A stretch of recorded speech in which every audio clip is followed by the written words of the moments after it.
تمام تعریفیں اللہ تعالیٰ کے لیے ہیں جس نے اپنی نعمت کے ساتھ انسان کی ابتدائی تخلیق کی اور اپنی حکمت کے ساتھ رحم مادر میں اس کی صورت و شکل بنائی، اسے اس کی دنیا اور مقرر کردہ رزق کی طرف بھیجا، اسے وہ کچھ سکھایا جو وہ نہیں جانتا تھا، اور اس پر اللہ تعالیٰ کا بہت بڑا فضل ہے، اور اس کی تخلیق کے آثار و نشانات کی طرف اس کی توجہ مبذول کرائی، اپنی سب سے بہترین مخلوق رسولوں کی زبان کے ذریعے اور ان منتخب شدہ پیغمبروں میں سے برگزیدہ اور سب سے آخری اور رحمت و ہدایت والے نبی محمد صلی اللہ علیہ وسلم کے ذریعے اس پر حجت قائم کی۔ اے اللہ، رحمت، سلامتی اور برکت نازل فرما اپنے بندے اور رسول ہمارے سردار محمد صلی اللہ علیہ وسلم پر۔ اے لوگوں جو ایمان لائے ہو، اللہ تعالیٰ سے ڈرو جیسے اس سے ڈرنے کا حق ہے، اور تم ہرگز نہ مرو مگر اس حال میں کہ تم مسلمان ہو۔ حمد و صلات کے بعد جان لیجئے جس نے اللہ تعالیٰ کی کما حق ہو عبادت کی، اللہ سبحانہ اس کی اعانت و مدد فرمائے گا، جیسا کہ اللہ عز و جل نے فاتحہ کی دعا میں ارشاد فرمایا، ہم صرف تیری ہی عبادت کرتے ہیں اور تجھ ہی سے مدد مانگتے ہیں۔ اللہ تعالیٰ اسے سپرد کی ہوئی اشیاء اور شرعی امور کی محافظت پر اس کی مدد کرتا ہے، اور اللہ تعالیٰ کسی بھی بندے کی اس کے دل سے زیادہ بڑھ کر بہتر کسی چیز کی حفاظت نہیں کرتا، اور اس کے ایمان سے بڑھ کر اسے سونپی گئی کسی چیز کا تحفظ نہیں کرتا، اور دل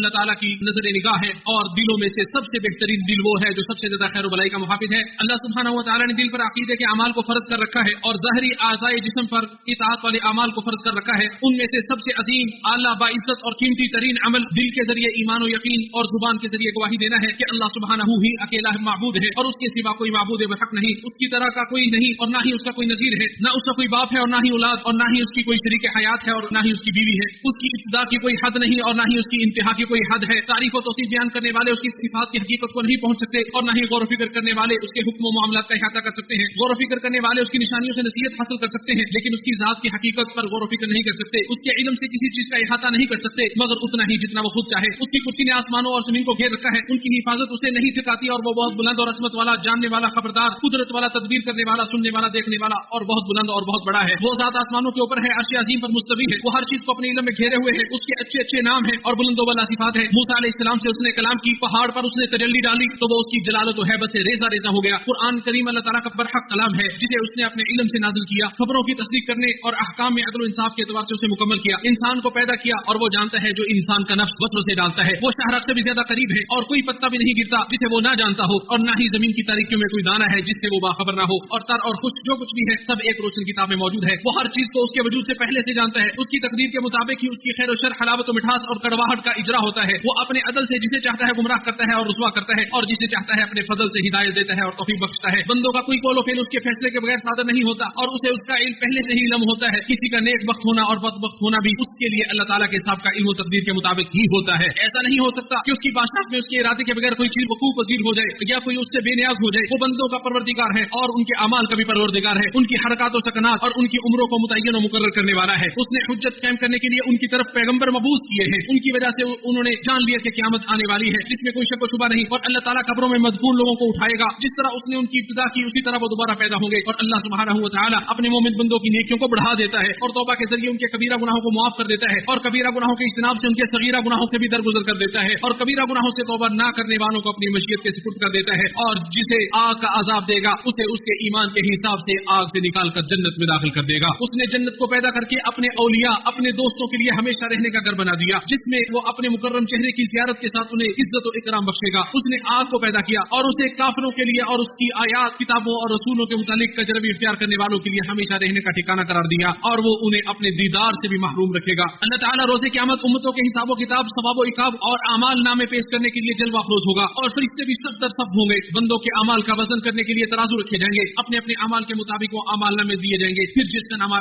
دائنے ہاتھ میں دیا گیا اس سے جلد آسان حساب لیا جائے گا، اور لیکن وہ شخص جسے اس کا نامہ اعمال اس کے پیٹھ کے پیچھے دیا گیا تو ان قریب وہ بڑی ہلاکت کو پکارے گا اور بھڑکتی ہوئی آگ میں داخل ہوگا۔ پل صراط پر حق ہے، اپنے اعمال کے مطابق بندے اسے عبور کریں گے۔ جہنم کی آگ سے جلدی نجات پانے والوں کے بھی مختلف درجات ہوں گے، کچھ ایسے بھی لوگ ہوں گے جنہیں ان کے اعمال اس میں پھینک دیں گے۔ مومنوں پر اللہ تعالیٰ کی رحمت سے قیامت کے دن کے مواقف میں رسول اللہ صلی اللہ علیہ وسلم کا حوض بھی ہوگا، جس پر آپ صلی اللہ علیہ وسلم کی امت وارد ہوگی، اس سے نوش کرنے والا کبھی پیاسا نہیں ہوگا۔ ایمان کو کفر میں اور اتباع کو بدعات میں بدلنے والوں کو اس سے دور رکھا جائے گا۔ اللہ کے ہاں نجات اہل ایمان کی ہوگی جنہوں نے زبان سے اقرار اور دل کے اخلاص کے ساتھ یقین اور اعضائے جسم کے ساتھ عمل کیا ہوگا۔ قول کے بغیر کوئی ایمان نہیں۔ نہیں, عمل کے بغیر کوئی قول نہیں, نیت کے بغیر کوئی قول و فعل نہیں, اور سنت کی موافقت کے بغیر کوئی قول فعل اور نیت نہیں ہے. ایک ہی قبیلے کی طرف نماز ادا کرنے والے مسلمانوں میں سے کسی کو کسی گناہ کے ارتکاب کی وجہ سے کافر نہیں کہا جا سکتا, الا یہ کہ ایمان کے مخالف کوئی قول و عقیدہ یا کوئی فعل انجام دینے والا ہو.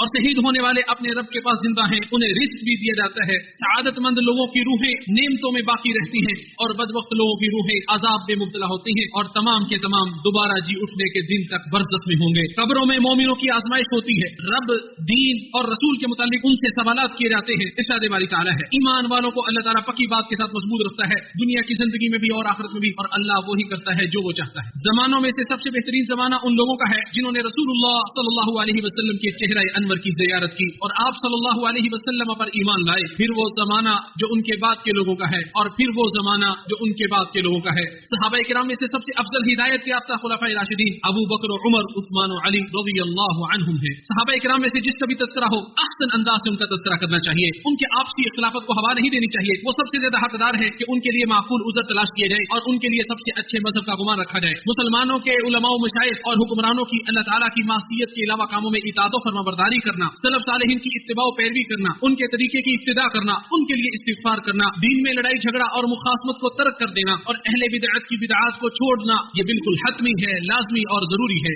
جان لیجیے کہ علوم میں سے اللہ تعالیٰ کے ہاں سب سے مقرب, افضل اور اعلیٰ علم اس کے دین اور شریعتوں کا علم ہے. جس چیز کا اس نے اپنی کتاب اور اپنے نبی صلی اللہ علیہ وسلم کی زبان پر حکم دیا ہے, جس سے اس نے منع کیا ہے, جس کی طرف اس نے بلایا اور دعوت دی ہے, جس چیز پر اس نے ابھارا اور رغبت دلائی ہے, اسی طرح ان احکام کو سمجھنا اور دقت سے ان کا اہتمام کرنا اور ان پر عمل کرنا شامل ہے. اور اعمال میں سے بھی سب سے افضل عمل علم کا حصول ہے. علماء میں سے اللہ تعالیٰ کے ہاں سب سے قریب اور افضل عالم وہ ہے جو ان میں سے سب سے زیادہ اللہ تعالیٰ سے ڈرنے والا, اور جو اللہ تعالیٰ کے پاس چیز ہے اس کی حفظ کرنے والا, اور علم ہی خیر و بھلائی کے کاموں کی طرف دلالت اور رہنمائی کرنے والا ہے. اللہ کی کتاب, اس کے نبی محمد صلی اللہ علیہ وسلم کی سنت اور مومنوں کے راستے کی پیروی کرنے اور لوگوں کی طرف نکالنے کی سب سے بہترین امت کے سب سے بہترین زمانے والوں کی پیروی کرنے کی طرف لپکنے میں ہی نجات ہے. یہی جائے پناہ اور تحفظ گاہ ہے. چنانچہ سلف صالحین نے جو تفاسیر اور تعویلات کی ہیں اور جو مسائل انہوں نے اخذ اور استنباط کیے ہیں, وہ ان میں قدوہ اور نمونہ ہے. جب فروعی مسائل میں یا پیش آمدہ نئے مسائل میں اختلاف کریں تو ان کی جماعت سے خروج نہ کیا رہے. ائمہ اربعہ ابو حنیفہ, احمد, شافعی اور احمد کے اصول و فروع اسی کے مطابق تھے. اللہ تعالیٰ ان سب سے راضی ہو, ان پہ رحمت نازل فرمائے, اپنی رضا,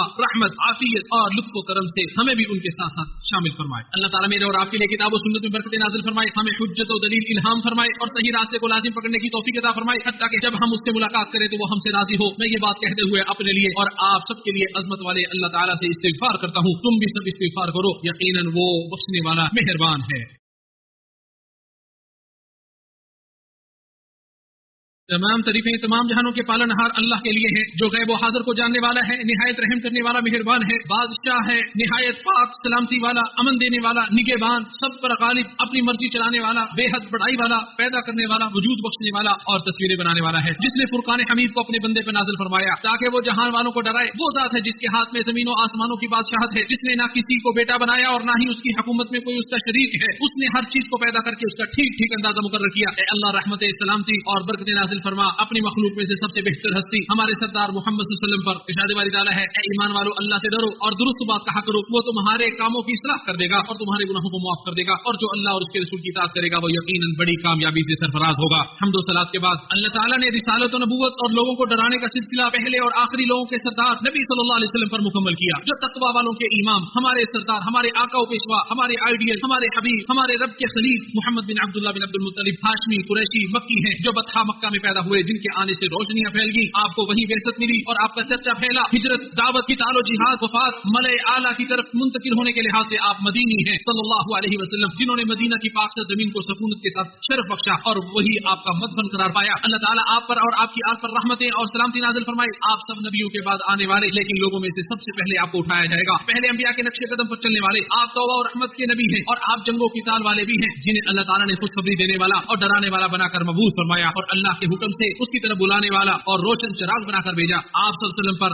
اس نے کتاب حکیم کو نازل کیا اور آپ کے ذریعے اپنے درست دین کی وضاحت کی اور آپ کے ذریعے صراط مستقیم کی طرف رہنمائی کی. آپ صلی اللہ علیہ وسلم محمد بھی ہیں اور احمد بھی, اللہ اور اس کے فرشتوں اور اپنے بھائی پیغمبروں کے ہاں اور تمام اہل زمین کے ہاں محمود بھی ہیں. جو ایمان لا کر آپ صلی اللہ علیہ وسلم کی ذات کی تعریف نہ کر سکا, وہ بلا شبہ آپ کی صفات اور خوبیوں کا حامد اور تعریف کرنے والا ضرور ہوگا. آپ صلی اللہ علیہ وسلم اپنی ان خصوصیات کی بنا پر محمود کہلائے جو آپ کے علاوہ کسی اور میں نہیں پائی جاتی. آپ صلی اللہ علیہ وسلم کی امت حمادون یعنی بہت زیادہ